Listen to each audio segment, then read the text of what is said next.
So normally I will have an assistant, so I'm going to work with you. All right. Hello, everyone. Are you fine? Okay.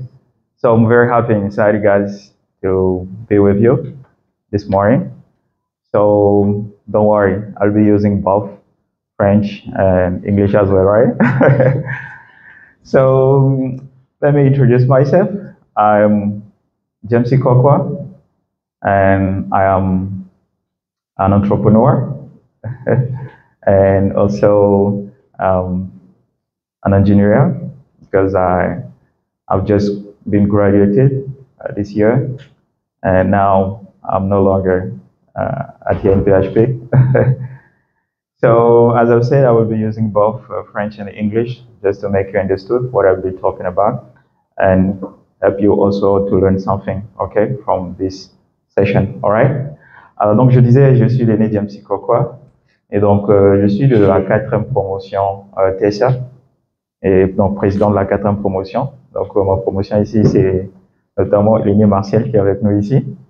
Et donc après la TSA, donc j'ai eu la chance de faire également un master en gestion et valorisation des déchets, notamment aussi à Valopro.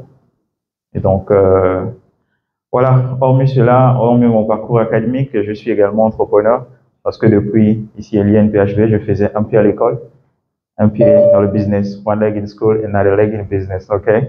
Et donc, je suis le fondateur de Global English Hub. Global English Hub, c'est une application ou encore une plateforme dédié justement à l'apprentissage d'anglais en ligne. Donc, on aide les gens à apprendre l'anglais depuis chez vous, peu importe votre position géographique. Avec nous, vous allez faire la formation et tout. D'ailleurs, même, je tenais justement à vous annoncer officiellement qu'on a même mis sur pied une application mobile que vous aurez l'occasion de retrouver sur Play Store et App Store d'ici peu. Mais déjà, je vais vous faire quand même la présentation de notre application démo. Et donc, ça, c'est notre application qui sera bientôt disponible. Nous sommes en train de faire des essais et tout. Donc, quand tu arrives sur l'application, vous voyez qu'en fait, ça, ce sont les coachs en fait qui travaillent avec nous. Donc, vous avez les coachs qui sont un peu partout. On va dire dans le monde, on a les anglophones, on va dire natifs d'origine. Moi, j'ai appris, donc je suis bilingue. Donc, vous voyez qu'on a plusieurs coachs. Et non seulement avec eux, vous arrivez sur l'application, une fois que vous allez faire votre inscription, vous aurez des coachs qui vont vous coacher pour la formation d'anglais, mais également vous avez des mentors qui vont pratiquer avec vous au quotidien. Donc les mentors, justement, vous accompagnent. Donc on offre la possibilité de bénéficier d'un programme de coaching personnalisé, mais également des échanges avec les anglophones pour une immersion totale dans la langue. Donc ça, c'est une application. Déjà, à la fin, vous devez avoir mon numéro de téléphone. Tout le monde doit avoir mon numéro de téléphone. Parce qu'après, vous devez m'écrire. Et moi aussi, je dois enregistrer votre numéro de téléphone, d'accord? Après, tu vas écrire juste, en fait, j'étais à la réunion, j'ai participé justement à la conférence d'aujourd'hui, l'aîné Jamesy. Voilà, je te présente. Ça me permettra également, en fait, de mettre justement un nom à ton contact, d'accord? Voilà, ça permettra justement, parce qu'au quotidien, je partage, en fait, des quiz d'anglais et tout. Ça vous permettra justement d'apprendre et tout. Alors, sur Global English Hub, en fait, comme c'est une start-up, là-bas, la formation est payante. Mais on a aussi un groupe où on partage, en fait, les astuces gratuites et tout ça. Mais voilà, déjà, je tiens surtout à remercier la présidente pour l'initiative et elle est vraiment déterminée, engagée justement. Elle joue très bien en fait son rôle de présidente. Est-ce qu'on peut l'acclamer ainsi que toute l'équipe? Voilà, elle est en train de faire du bon boulot et je tiens vraiment à féliciter. Bon, moi j'ai géré l'amicale en fait. C'était, on va dire, j'étais président par intérim parce que je devrais naturellement mettre en place en fait un bureau avant de terminer mon cycle. C'était naturellement en fait ma mission. Et les aînés, notamment l'aîné Juvenal, qui est donc la première promotion, l'aîné Céline également, et tout cela, m'avait confié naturellement en fait la mission de pouvoir créer l'amicale en fait avant de sortir. Et donc on a créé après, on va dire de façon officielle, où on a tous voté. Donc c'était donc le président Sangaré, en premier temps, qui est venu justement, les autres présidents et tout, notamment Junior et autres. Donc, elle est en train de faire vraiment du bon boulot. Je tiens vraiment à s'y féliciter. Je pense que vous êtes nombreux en train de travailler également à ses côtés. Et ça, c'est très, très intéressant. Ça encourage. Alors, aujourd'hui, en fait, mon intervention, on va dire, elle va s'articuler sur deux points. Notamment, vous parler plus ou moins déjà de l'importance, en fait, de pourquoi vous devez vous intéresser, en fait, à la langue anglaise. Et ensuite, je vais partager avec vous mon expérience, d'accord? Parce que moi, j'ai appris l'anglais dans un pays francophone. Et ce qui est naturellement, en fait, votre cas également. voilà, vous êtes dans un pays francophone, vous êtes entouré par des francophones. Comment est-ce que vous allez arriver justement à surmonter cette difficulté-là, d'accord? Donc, c'est sur ces deux points, justement, on va s'attarder, d'accord, tout le long de notre présentation. Alors, je vais parler l'anglais, je vais parler également le français. Je vais rester beaucoup, je vais utiliser 80% le français. Et naturellement, si évidemment il y a une autre occasion où je viendrai, là je parlerai 100% l'anglais. Parce que je sais qu'après, à la sortie de ça, chacun doit justement s'engager à apprendre l'anglais, d'accord? Alors, sur l'importance de l'anglais, mon assistant, bon, après tu vas partager, d'accord? Le premier point, je vais parler. Après, maintenant, le deuxième point, c'est ce qui est là. Je vais partager un peu plus de moi, mon expérience. Déjà, j'ai parlé de l'importance de l'anglais. Normalement, j'avais promis, en fait, de vous envoyer un témoignage d'une dame qui est au Canada que j'ai accompagnée. C'est l'année passée. Quand elle m'a contacté, elle avait un problème. Elle voulait justement commencer un nouveau, on va dire, emploi. Et cet emploi lui demandait d'avoir un bon niveau en anglais. Et naturellement, c'était pour elle en fait un emploi de rêve parce qu'elle voulait forcément en fait travailler dans cette boîte. Et donc du coup, elle s'est engagée à apprendre l'anglais. Apprendre l'anglais jusqu'à ce qu'on a pu surmonter en fait la difficulté. Elle a eu vraiment une grande base de la langue et tout ça. Ensuite, elle a passé son entretien, ça a marché.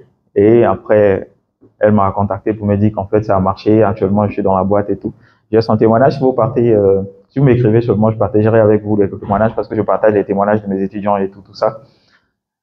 Et on voit clairement ici qu'il y avait un besoin d'avoir justement une carrière professionnelle dans une boîte, voilà, qu'on aime et tout ça là. Malheureusement, il y avait un problème de langue, d'accord, qui était l'anglais.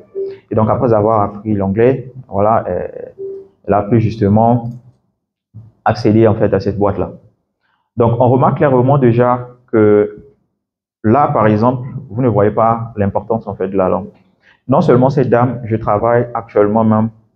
Après, ici, naturellement, je pense que mon intervention sera un peu plus ou moins bref et je vais certainement vous laisser, en fait, parce que je dois avoir les cours, en fait, avec mes étudiants en ligne et tout ça.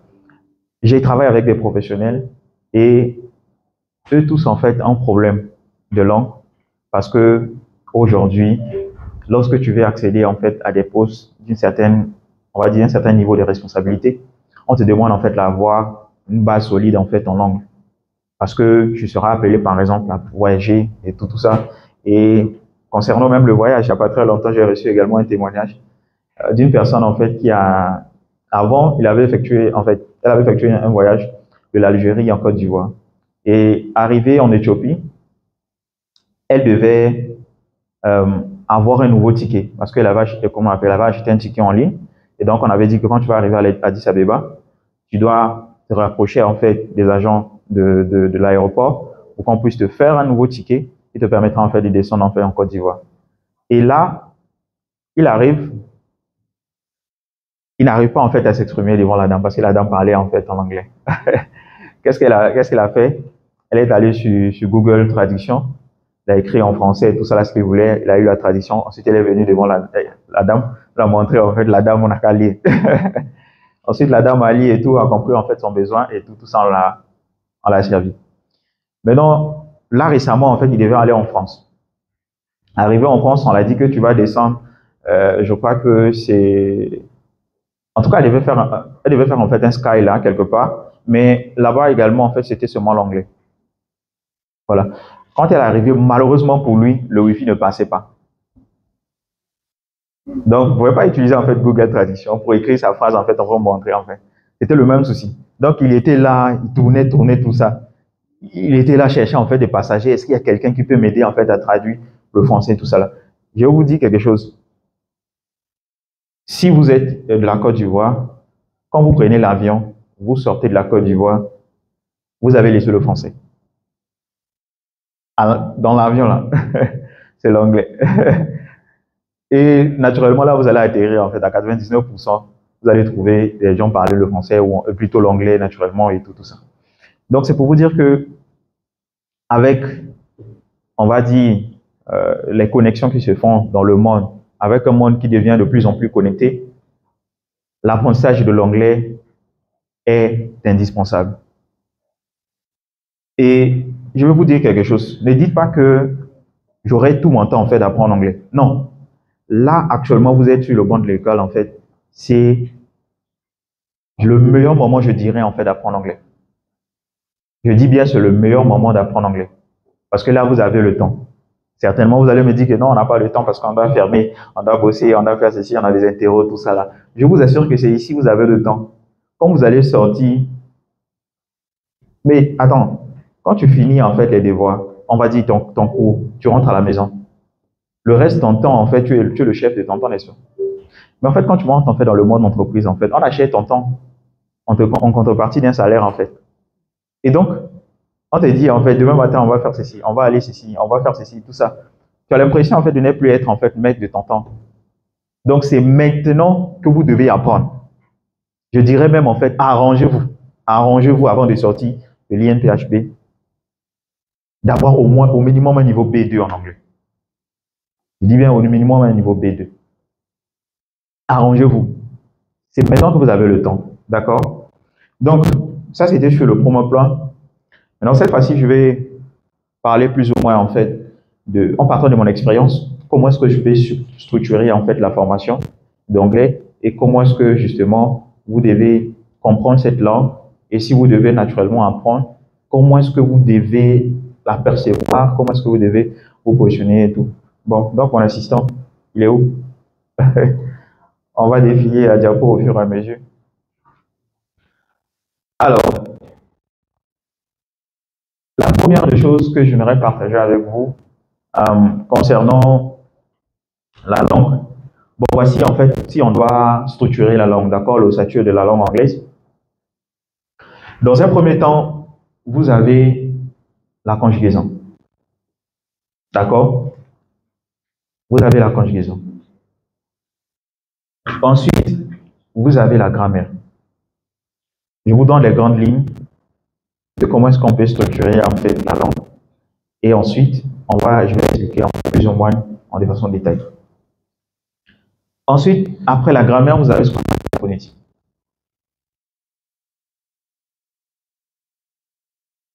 Après la phonétique, vous avez naturellement le vocabulaire. D'accord? Le dernier point, je le dirais, c'est en bonus. On va dire plus ou moins la différence entre donc l'accent britannique, ensuite l'accent américain, donc la différence entre l'anglais britannique et l'anglais américain. Alors pourquoi je l'ai mis? Parce que justement, ce sont les accents internationaux, d'accord?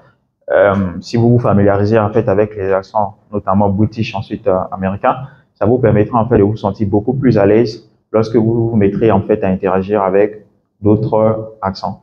Alors c'est comme un peu à l'image en fait de quelqu'un qui apprend en fait l'accent français, qui apprend le français, d'accord? Tu te familiarises avec l'accent français. Quand tu arrives en Côte d'Ivoire, bien sûr tu vas voir en fait il y a une petite nuance. Parce que quand tu arrives en Côte d'Ivoire, tu vas voir que en fait les gens d'une certaine manière ont leur accent à eux. D'accord? Lorsqu'ils parlent le français. Tu arrives au Cameroun, tu verras également la même chose. Tu arrives, je sais pas, au Gabon, Congo et tout ça. Tu verras qu'en fait, on parle tous le français, mais l'accent diffère. D'accord? Donc, la conjugaison, la grammaire, la phonétique, le vocabulaire. Alors, on nous dit à l'école primaire que la structure d'une phrase, c'est sujet, verbe, complément, n'est-ce pas? Sujet, verbe, complément, ça existe également en anglais. Donc, pour avoir une phrase, j'ai besoin d'un sujet, j'ai besoin d'un verbe, ensuite j'ai besoin d'un complément. Mais le verbe que je vais utiliser, je dois le conjuguer, n'est-ce pas? D'où la nécessité de comprendre en fait la conjugaison. On a dit que je dois conjuguer mon verbe. Le complément que je vais utiliser, ça peut être un groupe de mots, n'est-ce pas? Du coup, j'ai intérêt en fait à maîtriser ce mot que je vais employer après. D'où la nécessité en fait de comprendre en fait le vocabulaire. Mais quand tu as sujet plus le verbe, tu as conjugué le verbe. Après le verbe, tu peux avoir une préposition. Tu peux avoir un adverbe devant. Tu dois savoir, tu peux avoir un adjectif. Tu dois savoir comment est-ce que tu peux structurer, comment est-ce que tu peux accorder l'adjectif avec le nom, comment est-ce que tu peux utiliser telle ou telle préposition, ou placer l'adverbe. Je prends une phrase très simple. Je dis, Euh, je vais souvent en retard en classe. J'espère que ce n'est pas le cas pour vous, hein. Je vais bon, disons, je suis toujours en retard en classe. Qui peut traduire cette phrase en anglais? Je suis toujours en retard en classe.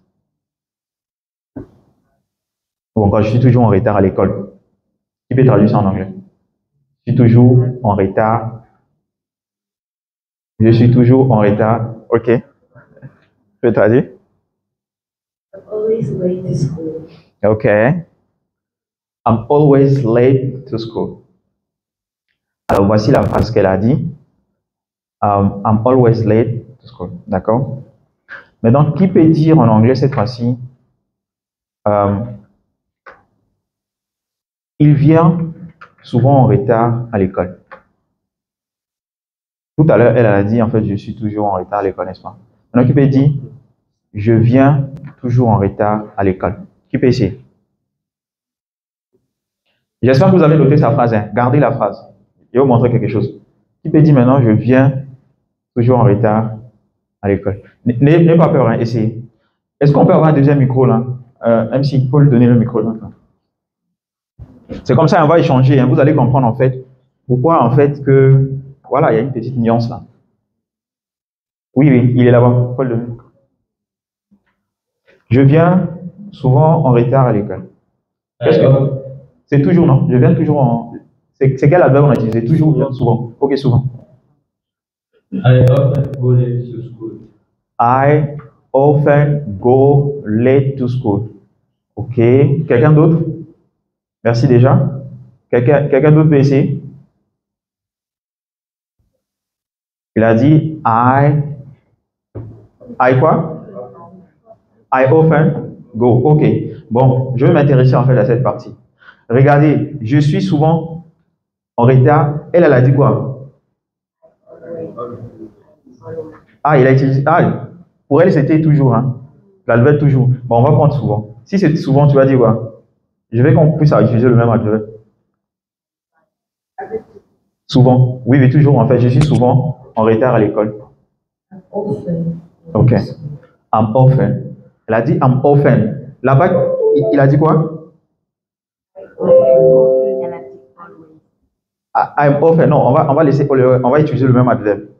Elle a dit I'm often. Là-bas, il a dit OK, I often go.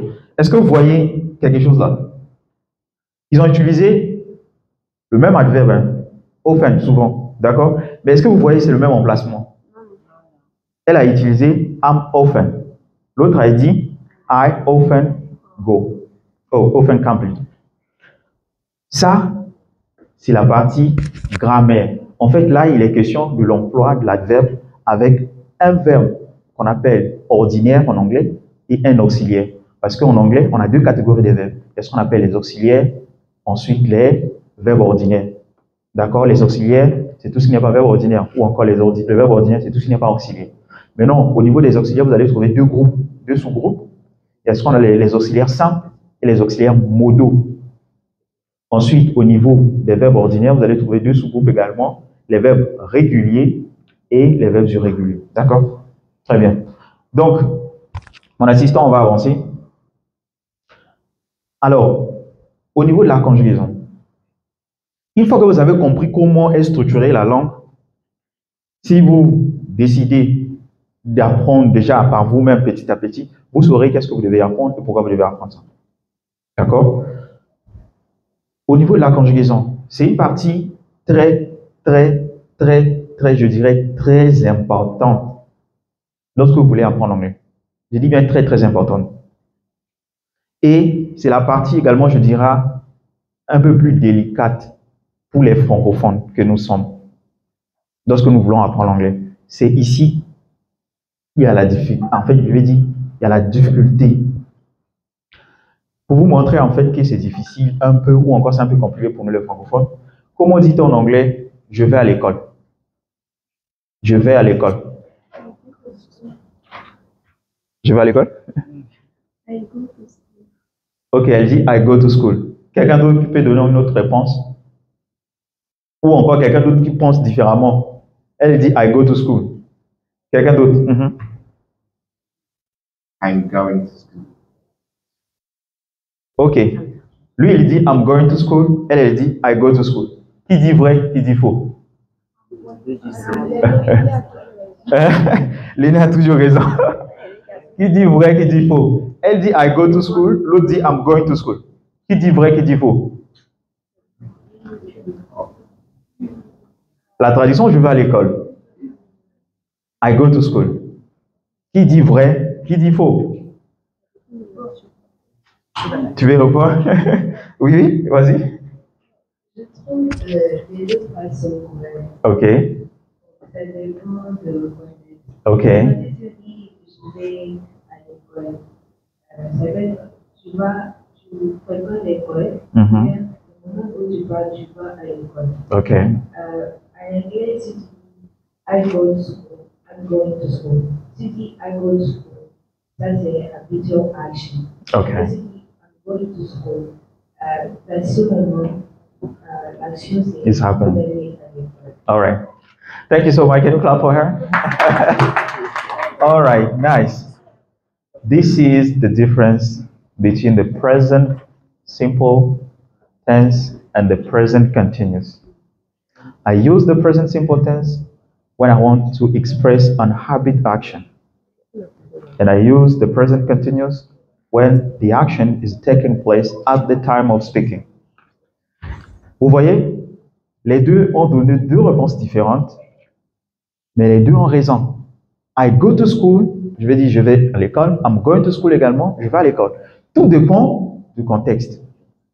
Donc vous voyez qu'en fait, clairement, on a deux temps qui donnent la même tradition en français. Et le francophone, lui, va rester là, il va dire, oh, tu es en train de lire un document, c'était mon cas. Je lis un document, je lisais un livre là, je vois I go to school, je vais à l'école. I'm going to school, je vais à l'école. Après, moi, je me suis dit, oh, donc moi, je vais prendre ce qui est joli là. Je vais utiliser ce qui est joli en fait pour parler tout ça. Est-ce que vous voyez un peu? C'est là en fait le problème des francophones commence avec l'anglais. C'est là. Être en mesure de faire la nuance entre les temps verbaux. C'est là le grand problème. Je vous assure qu'on vous surmontez, when you overcome this challenge. Je pense que les autres en fait parties de la langue ne seront pas vraiment aussi complexes que ça. C'est là. Moi, je dirais, s'il y a vraiment une partie qui semble être complexe pour les francophones, c'est là. Et même là, quand on vous explique, c'est facile. Là, vous avez compris, n'est-ce pas? Maintenant, pour maintenant mettre ça en pratique, c'est là. Parfois, tu vas dire ici, tu es mélangé. Et là, ça demande un peu du temps jusqu'à ce que tu puisses faire asseoir ces règles-là et qu'elles deviennent de façon spontanée. Tu commences à utiliser ça de façon spontanée. C'est là maintenant le grand challenge. Et c'est là intervient ce qu'on appelle la pratique. Practice makes perfect. C'est de là que ça intervient. Parce que tu as besoin en fait de faire plusieurs répétitions, répéter pour pouvoir faire asseoir. Parce que qu'est-ce qui va se passer? Tu as compris ces règles, on t'a expliqué le présent. Regardez les temps que nous avons. Bon, déjà ici, on va parler en fait comment dirais-je, des verbes. Tout à l'heure, j'ai dit qu'en fait, il y a les auxiliaires. D'accord? Ensuite, on a les verbes ordinaires. D'accord? Au niveau normalement des auxiliaires, bon, on va trouver les verbes modaux. Hein? Ils sont également auxiliaires parce qu'ils se comportent également comme des auxiliaires lorsqu'on les conjugue. Au niveau des auxiliaires simples, regardez les auxiliaires simples que nous avons en anglais. On a to have, to be, to do. Ça, ce sont les auxiliaires simples. C'est quoi un auxiliaire? Un auxiliaire, c'est un verbe qui aide un autre verbe de se mettre à un temps composé ou encore un temps donné. Donc, les auxiliaires simples ici, on les appelle les auxiliaires parce que vous allez voir, on va beaucoup les utiliser pour former les temps composés. Parce que lorsqu'on va voir les temps, on a ce qu'on appelle les temps simples en anglais. Ensuite, il y a les temps composés. D'accord? To do, lui, pourquoi on l'appelle auxiliaire? Généralement, vous n'allez pas trop le voir en train de former un temps composé. Mais lui, il va aider les verbes ordinaires à se mettre à la forme négative, interrogative et interronégative. Voilà pourquoi on l'appelle auxiliaire. Parce que les verbes ordinaires eux-mêmes ne peuvent pas se mettre à la forme négative en prenant tout simplement note. On doit faire appel à l'auxiliaire to do. Je ne parle pas I do not speak et non I speak not. Non. On obtient la négation avec not lorsqu'il s'agit tout simplement des auxiliaires. D'accord? Donc, quand je prends par exemple I am, I am not, je ne suis pas. Pourquoi on a formé la négation ici avec non, tout simplement parce que justement, to be, c'est un auxiliaire. Maintenant, plutôt, to et to have, les deux se comportent parce que le tout, on a besoin de tout également. Donc, si je dis je ne fais pas, je dirais I do not do. Ou encore I don't do, c'est ce qu'on appelle la forme contractée, la forme réduite, d'accord? Et c'est la forme que vous allez beaucoup plus écouter en fait. J'espère que je suis dans le temps. Ah, j'ai encore une ah, ok. Donc, j'ai dit qu'il y a les autres, il y a les verbes, les auxiliaires. Voilà, il y a les auxiliaires modaux. Les auxiliaires modaux, les voici.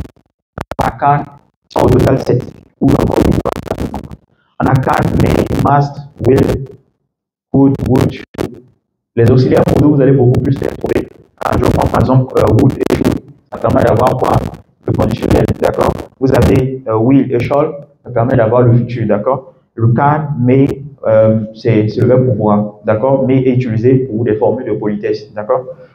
Je prends quoi encore? Could. Could, c'est le passé et encore le conditionnel en même temps de can, d'accord? Au niveau des verbes ordinaires, je disais que vous avez les verbes réguliers, ensuite les verbes irréguliers, d'accord? Au niveau maintenant des temps, parce que pour qu'on comprenne conjugaison, vous devez comprendre les catégories des verbes, vous savez. Parce qu'il y a une petite nuance en fait dans la conjugaison. C'est ce que j'ai expliqué tout à l'heure, le cas de la forme négative par exemple. Avec les auxiliaires, on aura juste besoin de not. Par contre, les verbes ordinaires ont besoin de do not. Ça, c'est dans le présent. Le passé, on va utiliser did plus not, d'accord? Les temps, on a les temps simples et les temps composés, d'accord? On va parler des temps. Bon, voici un peu les temps verbaux. C'est ici le ventilateur. C'est ici. Au niveau des temps simples, vous avez le présent simple. Le présent simple et le présent continu, les deux, vous allez voir généralement dans la traduction, ils donnent le même rendu, la même traduction. Mais on les emploie différemment en fait en anglais. D'accord? Et s'il y a quelque chose que je veux vous demander de faire, évitez de faire correspondre les temps que nous avons en français, en plus en anglais, en français. Pourquoi ça sera beaucoup plus délicat pour vous? Parce que un seul temps anglais peut correspondre au moins à 3 voire 4 temps français. Vous voyez le challenge? Vous ne devez pas chercher à savoir l'imparfait c'est quoi, le passé composé c'est quoi, le passé simple c'est quoi.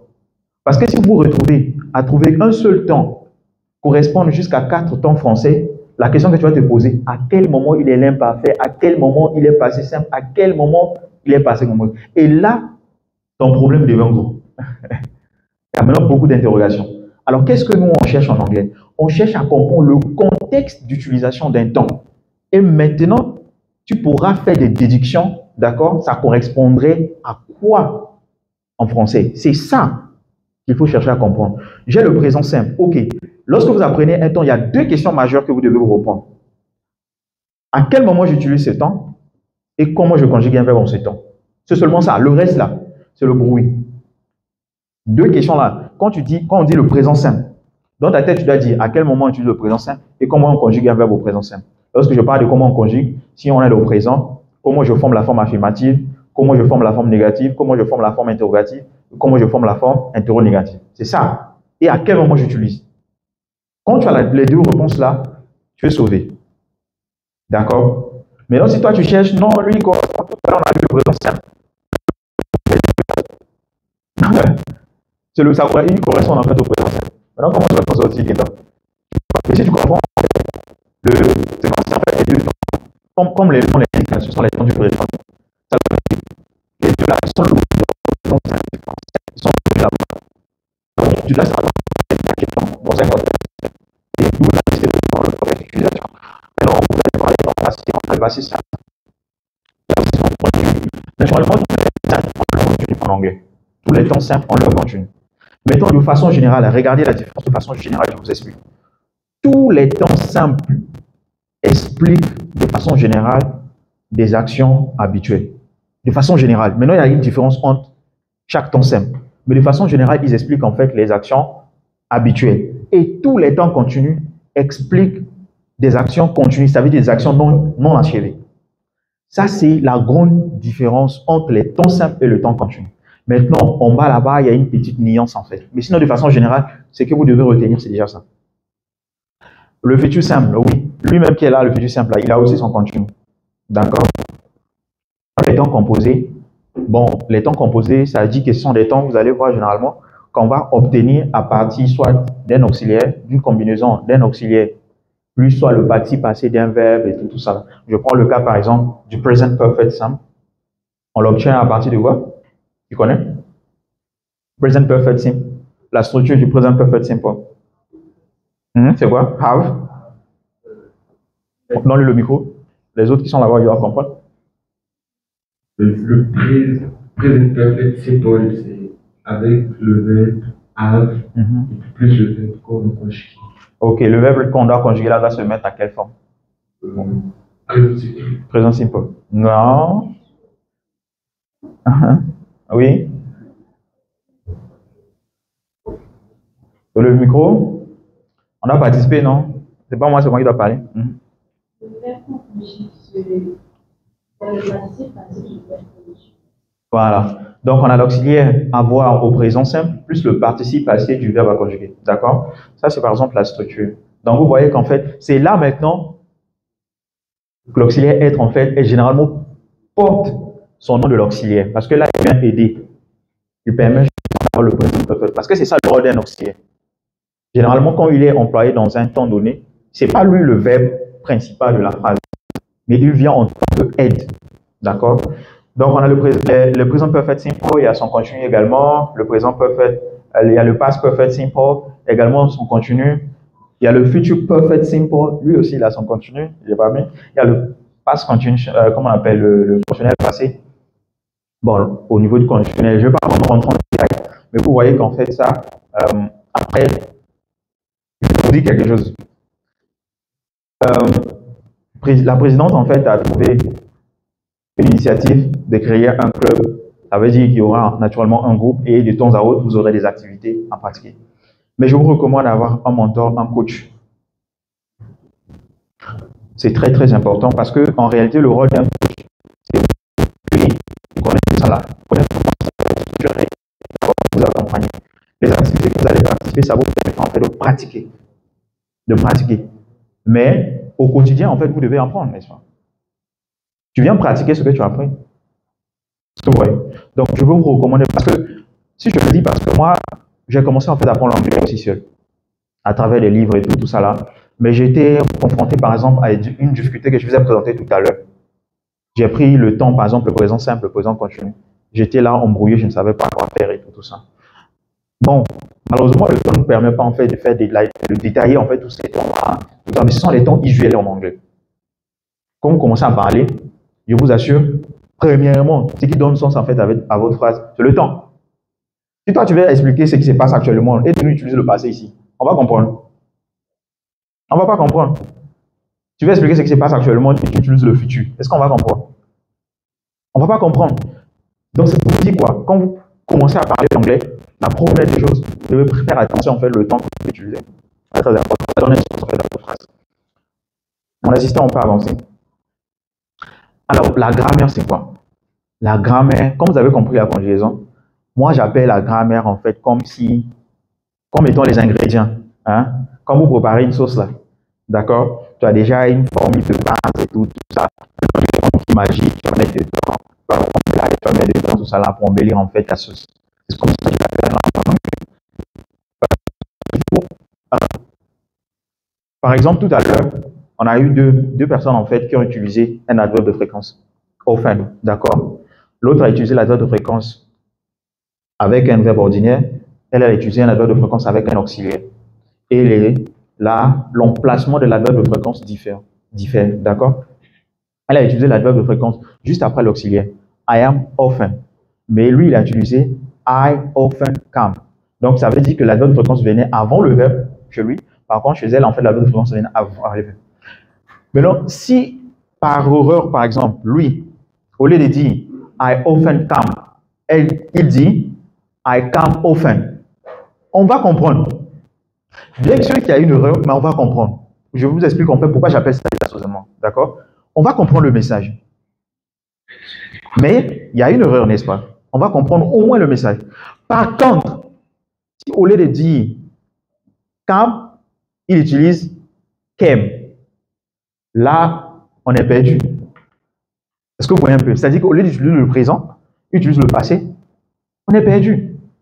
Ce n'est plus la même chose. On ne comprend plus rien. Est-ce que vous voyez un peu? C'est pour vous montrer qu'en fait, la conjugaison porte le message, porte en réalité, soutient ou encore accompagne l'idée directrice qui est véhiculée. Ah, il me reste combien de minutes? Ah, au niveau de la grammaire, vous allez trouver l'apprentissage des noms, des adjectifs, les adverbes, les articles, les prépositions, d'accord? Et bien, la formule de base, c'est la conjugaison. On a ça, on peut avancer. La phonétique ici, bon, lui aussi, on va appeler, il est quand même parce que en fait là, c'est là où vous travaillez la prononciation. Alors, si au lieu de good morning, toi tu nous dis God morning, ah, ça il faut voir. Au lieu de good morning, toi tu nous dis God morning. Tu vois qu'en fait on va réfléchir au moins 50 fois pour pouvoir vraiment démystifier et comprendre ce que tu veux dire. Donc, la phonétique, en fait, c'est la partie intégrante donc, qui vous permettra de travailler ce qu'on appelle la prononciation. D'accord? Et lorsqu'on parle de la phonétique en anglais, on a 3 sous-parties essentielles. Il y a ce qu'on appelle phonetic transcription. C'est la transcription phonétique. Est censée vous expliquer plus ou moins les différents sons, quelles sont les combinaisons pour avoir tel son, d'accord? Et tout ça là. Ensuite, il y a ce qu'on appelle le stress, l'accent tonique. Qui a déjà utilisé un dictionnaire en format papier, anglais?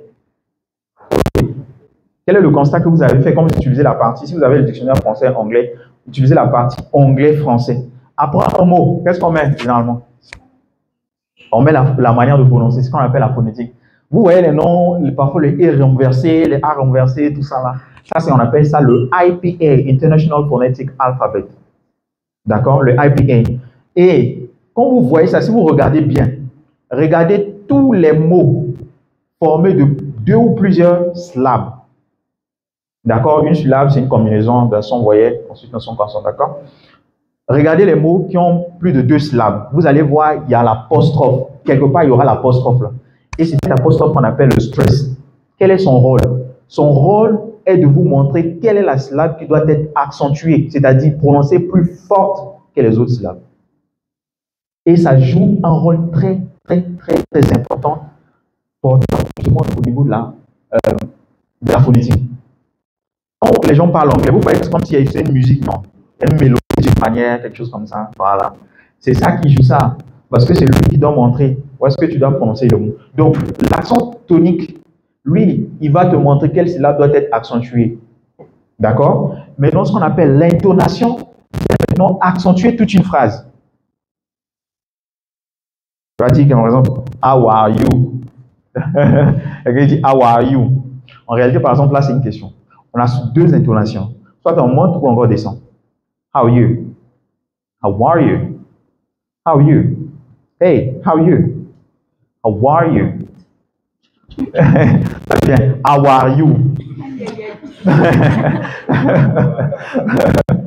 Vous voyez qu'en fait, là, toi, tu es comme ça. Ça dit que tu ne montes pas, tu ne descends pas, mais ça dit que tu prononces en fait toutes les syllabes de la même manière. En fait, tous les mots de la phrase. L'intonation vient arranger ça. Hey, how are you? How are you? I'm fine, thank you. And you? Vas-y. I'm fine. Bah ouais, je dis I'm fine. I'm fine. I'm fine. Tu vois que tu dis, ah, I'm fine. Lorsque tu utilises ça, tu vois qu'on va comprendre. I'm fine. Ah, si tu vois dire ça devant un natif, I'm fine. Le gars, il est là, il réfléchit. Il te dit, ah, moi je parle, mais tu ne comprends pas. Oh, moi je suis plus fort que toi. Hey, I'm fine. Quoi, I'm fine? Ah, tu vois qu'en fait, la personne ne va pas comprendre. Vous voyez qu'en fait, la prononciation est très importante. Je pense que que c'est la dernière partie. Oui, le vocabulaire, c'est la dernière partie. Alors, le vocabulaire est censé vous aider maintenant, voilà, à formuler des phrases, on va dire, un peu plus complexes. Sujet, verbe, complément. Le complément dont on parle ici, ça peut être un groupe nominal. D'accord? Donc, du coup, vous devez avoir des mots, le vocabulaire, justement, pour pouvoir savoir bien les utiliser. Donc, le vocabulaire, quand vous lisez, vous devez pratiquer. Parce que aussi longtemps, je vous dis bien, aussi longtemps que vous n'allez pas atteindre un niveau B2, quand vous tournez entre A1 et A2, vous aurez tendance à oublier l'anglais. C'est ça que vous constatez, en fait. Je pense que vous avez déjà constaté. Il y a un moment donné, tu ne parles pas l'anglais, tu as maintenant beaucoup de mots, tu te sens un peu bien, non? Mais à un moment donné, tu fais 1 mois, 2 mois, tout est parti. C'est ça, parce que tu n'as pas encore atteint un niveau B2. Quand tu tournes en A1, A2, c'est comme ça que ça fait. Ça vient, ça part, ça vient, ça part, ça vient, ça part. Donc, quand je viens quelqu'un qui commence à apprendre l'anglais, il tourne au moins A1, il fait 1 mois. Oh, il est bon. Je vais après, je vais revenir, j'ai plus assez le temps, je vais partir. C'est parti. Quand tu vas revenir là, tu comme si maintenant que tu commences encore. Donc, battez-vous. Quand tu atteins au moins niveau B2, là, tu seras un peu à l'aise. C'est ce que vous, peut-être que vous ne comprenez pas ça, mais c'est comme ça. Bref. Voilà, je pense que j'ai terminé. Bon, dernière partie, je crois bien. Bon, ici, la différence entre l'anglais américain et britannique. Alors, j'aime ça, les deux accents internationaux, vous devez vous familiariser avec. Alors, je vous fais une confidence. L'anglais est anglais. En réalité, il n'y a pas l'anglais américain, il n'y a pas l'anglais britannique. L'anglais est l'anglais, mais ce sont des accents qui diffèrent. C'est comme si vous disiez français ivoirien, français camerounais, français gabonais. En fait, eux tous utilisent le même français, mais les accents diffèrent. Et c'est ça qui existe en fait en anglais. Les Ghanéens utilisent l'anglais aussi. Bon, accepté lorsqu'ils parlent à chantier. Les Libériens, ils vont utiliser également l'anglais. Mais quand tu vas voir un Libérien parler ensuite un Américain, ce sont les accents qui diffèrent. Même comme partout aux États-Unis, si tu es à Miami et tu vas à New York, les accents seront différents. Si vous vous rendez compte, si vous prenez quelqu'un qui est resté longtemps à Abidjan et il parle français, et quelqu'un qui est resté peut-être beaucoup d'années en fait à Korogo ou bien à Boaké, il y aura une petite nuance au niveau de l'accent. Oui, peut-être que vous ne le faites pas, mais en fait, c'est comme ça. Oui, c'est comme ça. Il y a plusieurs facteurs, en fait, qui influencent, en fait, l'accent. Les facteurs qui influencent l'accent, c'est par exemple le groupe d'ethnie et tout ça là. Parce qu'il y a une influence, en fait, dans votre langue. Oui. Donc, il y aura une petite nuance, en fait. Vous allez le remarquer. Et c'est également comme ça aux États-Unis. Donc, qu'est-ce qu'on fait? On apprend l'anglais et ensuite, on se familiarise avec les autres accents. Je fais une confidence. Quand je suis arrivé ici en 2019, tout ça là, j'ai eu la chance en fait de participer à un programme comment dirais-je, d'entrepreneuriat et de leadership en fait en ligne qui réunit en fait les étudiants des meilleures universités au monde. Et on était en train de travailler sur un projet en fait avec les Indiens. Donc j'étais en fait le chef de projet. Il y avait en fait des Éthiopiennes, Ghanéens. Ensuite à l'INPC, c'était moi. Bon, on était un peu nombreux, mais en final, en fait à l'INP, c'est à peine 3 en fait qui ont été gradués. En fait, les autres, ils avaient abandonné parce que c'était plus au moins l'anglais, c'était compliqué en fait pour suivre les cours et tout. Avec l'Indien là, le premier jour, on a fait une réunion. Il a commencé à parler, j'ai dit, attends, lui là, il parle anglais ou bien il parle, je sais pas, hindou, je sais pas, quelque chose comme ça, tout ça. C'était un peu complexe en fait. Mais après, au moins 15 minutes passées, disons, je pense que c'était 10 minutes passées avec lui, je me suis familiarisé en fait avec son accent. Et c'est ça qui va se passer. Si tu vas au Cameroun, quand tu vas arriver, leur accent, tu seras un peu perturbé en fait, on va dire, les premières heures. Et après, tu vas te familiariser. C'est comme ça que ça existe, c'est comme on appelle. Ça fonctionne aussi avec l'anglais. Donc, vous apprenez l'anglais et vous vous familiarisez avec les accents. Moi, j'ai beaucoup travaillé l'accent américain et ce qui fait que les autres accents, en fait, je le vois ça comme le français. Parce que eux, en fait, ils parlent un peu plus vite. Pourquoi, en fait, ils parlent vite? Il y a ce qu'on appelle reductions. Ils utilisent ce qu'on appelle les reductions. American reductions. Au lieu de dire, par exemple, I want to, ils vont utiliser, par exemple, wanna. Going to, ils vont utiliser gonna. Do you, ils vont utiliser, par exemple, do. Let me, ils vont utiliser, par exemple, let me. Vous voyez, c'est ce qu'on appelle, en fait, English reductions. Et là, si tu n'as pas la maîtrise de ça, tu vas te perdre, en fait. Et à l'exception de ça, il y a ce qu'on appelle le flap T. Quand tu vas dire Internet, lui va dire Internet. Internet. Quand tu dis Internet, Internet. Internet. Internet. Quand tu dis network, je dis network. OK?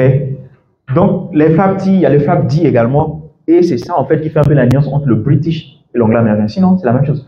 Au niveau de la prononciation également, il y a la prononciation de certains mots. Au niveau de l'écriture également, il y a une petite différence. Je prends par exemple les terminaisons O-U-R. En anglais américain, c'est O-R. Vous prenez par exemple color, color, color, color, color, color, couleur. En anglais british, on va écrire ça C-O-L-O-U-R. En anglais américain, on va utiliser C-O-L-O-R. Vous prenez par exemple bank, la terminaison Q-U-E. Bank, en anglais, c'est comme en français, banque. C'est comme ça, on écrit ça. En anglais américain, c'est K à la fin. Bank. Et c'est ça un peu la nuance qui existe. Mais sinon, de façon générale, l'anglais reste l'anglais. Donc, vous devez vous familiariser maintenant avec les autres accents. Bref, donc voici un peu ce que je voulais partager avec vous. Maintenant, ce que vous devez retenir, c'est que actuellement, c'est déjà une bonne initiative parce que vous allez pratiquer en fait au quotidien. Mais cherchez en fait à avoir un coach au quotidien. Donc voilà pourquoi je dis en fait, tout le monde a écrit. Prenez mon numéro en même temps. Ceux qui n'ont pas mon numéro, là, prenez en même temps. 05 56 05 56 49 48 50 05 56 49 48 50. Vous m'écrivez, tu viens, tu m'écris, tu m'étais présent d'abord. Bonjour René, je suis ceci, tout ça là, j'ai participé à la conférence d'aujourd'hui. Voilà, tout là, j'aimerais que nous puissions enregistrer les numéros, tout ça là, tout ça. Maintenant, si tu veux aussi apprendre l'anglais, bon, Global English Hub, en fait, c'est une structure, c'est une start-up. Donc, la formation, elle est payante là-bas. Mais naturellement, ne vous inquiétez pas si vous me contactez. Si vous avez passé à la réunion, vous aurez une réduction, tout ça. Mais après, le groupe qui sera créé, rentrez là-bas. Je serai moi-même, en fait, dans le groupe également, du club et tout. Et au quotidien, je vais partager avec vous des quiz que je veux corriger également. Ça, c'est de façon gratuite. Maintenant, comme je l'ai dit, ça serait important de se faire accompagner. D'accord? Parce que pour vous-même, à un moment donné, vous allez vous fatiguer. Voici ce que vous allez constater. Parce que j'ai fait ça. Tu commences à prendre un peu, tu es motivé après la sortie ici, là. Tout le monde sera motivé, par exemple. Commencez à prendre une semaine, 2 semaines. Le carburant est fini. Mais quand tu as le coach et tout, il t'assiste et tout, après, ça te permet d'avancer tout ça. Merci beaucoup. Donc, voici ce que je voulais partager avec vous. C'était René Djemsi. Merci pour votre attention.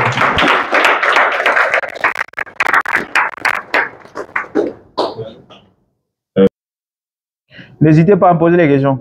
Moi, je vis l'anglais, en fait. Parce que, en fait, je connais à quelle étape vous êtes et quelles sont les étapes que vous devez passer pour parler couramment l'anglais. Parce que moi, j'ai fait A, B, C, 2 jusqu'à ce que, en fait, que je puisse être en mesure de parler l'anglais. Donc, j'ai compris.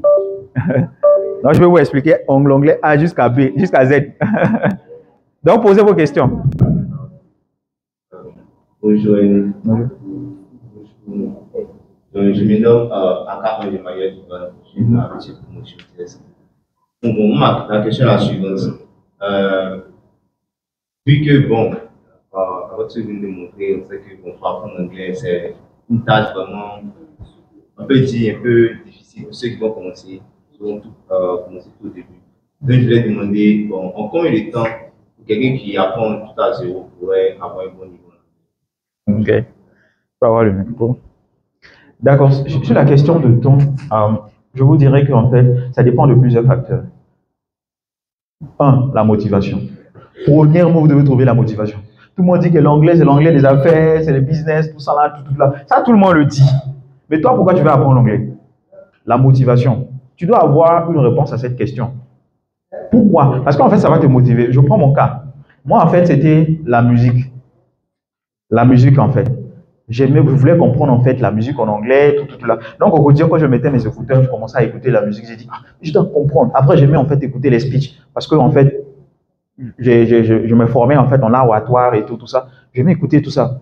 Donc, j'aimais écouter, par exemple, les speeches de comment on appelle, Barack Obama, de Hillary Clinton.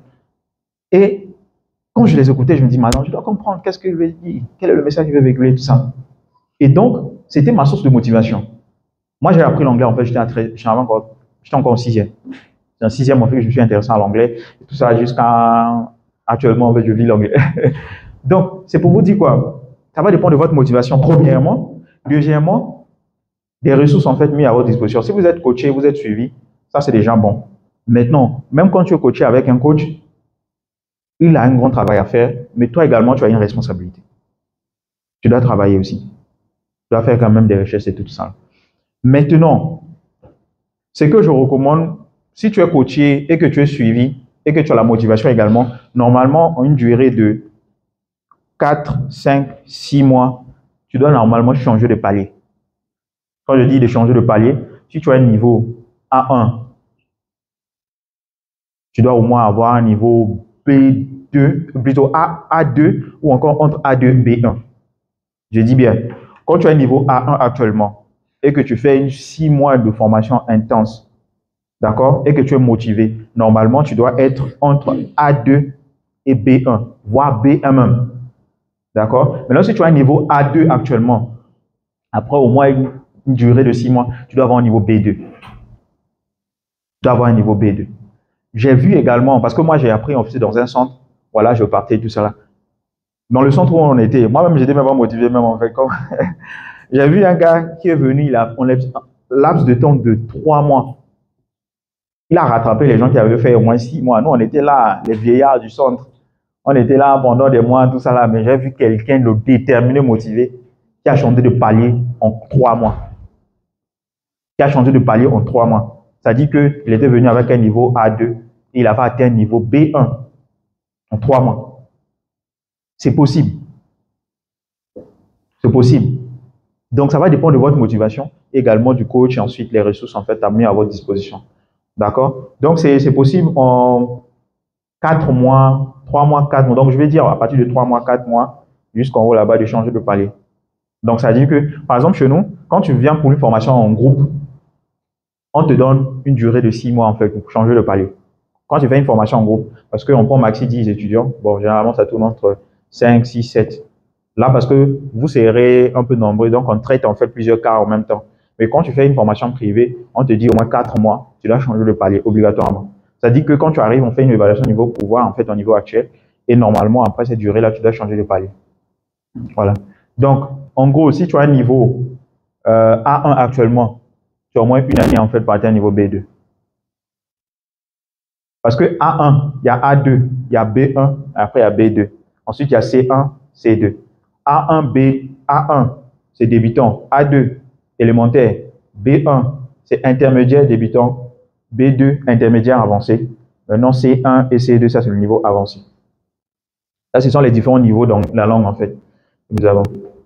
Donc, voici un peu ce que je vais dire. Donc, en tout cas, vous devez être déterminé, motivé surtout, et avec l'accompagnement de coach et de mentors à côté. Voilà, en absence laps de temps de 3, 4, 5, 6 mois, vous devez naturellement avoir un niveau supérieur. J'ai une question par rapport au vocabulaire. Comment enrichir le vocabulaire? Parce que maintenant, si on dit tu peux apprendre plus de vocabulaire en lisant. Maintenant, quand tu lis, par exemple, il y a plusieurs mots que toi tu ne connais pas. Maintenant, tu es obligé après la lecture d'aller chercher le mot pour que tu puisses comprendre le sens de la phrase. Maintenant, je ne sais pas comment retenir les vocabulaires et les mots dans les temps, avoir la motivation de continuer la lecture, même si tu ne comprends pas. Ok. Alors, le vocabulaire, c'est quand même un peu le grand challenge que vous aurez. Ça va vous suivre en fait pendant plusieurs mois, tout le long en fait, on va dire, du temps que vous allez passer dans l'immersion de la langue. Quand je parle d'immersion de la langue, ça dit que vous allez pratiquer constamment et tout, vous allez apprendre de nouveaux mots et tout. Alors, le vocabulaire, comment l'apprendre? Moi, je parlais seul. C'est-à-dire qu'il m'arrivait de pratiquer l'anglais seul. C'est-à-dire, je suis là, je prends un sujet comme ça. Bon, je dis par exemple le col. Je commence à argumenter. Je parle seul. Je me mets en fait, je crée une image comme si en fait j'étais devant par exemple des gens et tout comme ça. Et je suis en train d'argumenter, parler sur le col. Et vous allez remarquer quoi? Quand je vais commencer à parler, il y aura des trajectoires que je vais dévier. Je vais faire comme ça. C'est quoi? Là, je vais dire telle idée, mais quand j'avance, je manque le vocabulaire. Je cherche à trouver comment est-ce que je vais contourner. Regardez comment ça se passe. J'ai vu la langue, donc vous allez vivre ça. Donc je contourne. Je cherche comment est-ce que je vais dire ça autrement. D'accord? Et c'est déjà la bonne position en fait. C'est-à-dire que vous ne devez pas rester stagné quand vous manquez le vocabulaire. Contournez. Cherchez les mots que vous avez. Contournez. Vous foncez. Ça veut dire là, vous êtes en train de permettre vos neurones de chercher, d'utiliser les mots que vous avez déjà. Parce que, rassurez-vous, hein, le mot que tu utilises, en fait, ça doit être retrouvé en fait dans tes neurones. Parce que ce sont les connexions là qui vont te permettre en fait d'avoir le vocabulaire, le mot qu'il faut pour dire, transmettre en fait ton idée. Donc c'est comme ça que tu vas faire. Tu contournes, tu contournes. Mais les mots que tu n'arrives pas à trouver sur ta trajectoire d'idée en fait que tu veux dire, faut noter. Tu notes et tu vois, tu les appliques. Tu vois, tu les pratiques. Quand vous ne pratiquez pas les mots que vous lisez, vous allez oublier. C'est ça le challenge en fait. Voilà pourquoi on dit practice makes perfect. Donc, avec nos étudiants par exemple, le fait qu'ils puissent avoir un coach, le coach, lui, il a l'objectif de t'aider à avoir la base de la grammaire qui t'accompagne. Ensuite, il t'aide en fait à consolider la grammaire. Là, j'ai parlé des temps. Hein. Vous allez comprendre la nuance qui existe. Mais pour pouvoir faire asseoir ça, ça prend un peu du temps. Ça veut dire que ça demande beaucoup de la pratique. Donc, le coach fait des exercices pour te permettre à faire asseoir toutes ces règles de grammaire. Tout en pratiquant, parce que c'est en pratiquant que tu vas faire asseoir ces règles-là. Et le mentor, comme chez nous, il y a 2 programmes naturellement que tu dois suivre obligatoirement, donc que tu suis, voilà, tout le long de la formation. Le mentor, lui, vient seulement parler avec toi. Vous parlez seulement, vous parlez. Donc, ça te permet en fait de pratiquer tes vocabulaires et d'être accompagné au quotidien. Donc, ça veut dire que tu lis un mot, tu pratiques au même temps et ça te permet en fait de retenir en fait. Parce que si tu ne pratiques pas, ça va oublier. Je te rassure à 99%. Tu vas oublier. Même si tu es fort en boileau, tout ça là, tu lis, tu lis un mot, après un moment donné, en fait, tu vas oublier. Il y a des gens qui vont oublier après 30 minutes, d'autres après 1 heure, d'autres après un jour, 5 jours. Mais forcément, si tu n'utilises pas ça, tu vas oublier. Est-ce que vous voyez un peu? Tout dépend justement de la capacité de ton cerveau à retenir et tout. Le vocabulaire, c'est comme ça. Maintenant, pour les verbes, je vous recommande de lire au moins, pour la liste des verbes irréguliers, parce que ce sont les verbes que vous allez beaucoup utiliser et ils sont un peu complexes. Vous lisez au moins 3 verbes par jour. Et quand tu lis ces verbes-là, tu pratiques ça au même temps pour ne pas oublier. C'est un peu ce que je vais dire. Donc, tu lis un mot, tu pratiques pour ne pas oublier. Raison pour laquelle vous devez être entouré des personnes qui parlent anglais, entouré justement pour pouvoir vraiment avancer. D'où justement l'initiative, comment on appelle, j'encourage l'initiative. D'accord. Est-ce qu'il y a d'autres questions? Donc, s'il n'y a pas d'autres questions, on va remercier la compagnie notre ami à travers les Et caméraman, là. Caméraman, tu as pris la photo? Je vais mettre ici, tu vas en prendre une photo. Moi, je vais partir en même temps. Bon, vous me permettez de prendre une photo. On a immortalisé le moment après. Qui va prendre aussi une photo avec mon chef? On va immortaliser un peu. Bon, on reste assis quand même.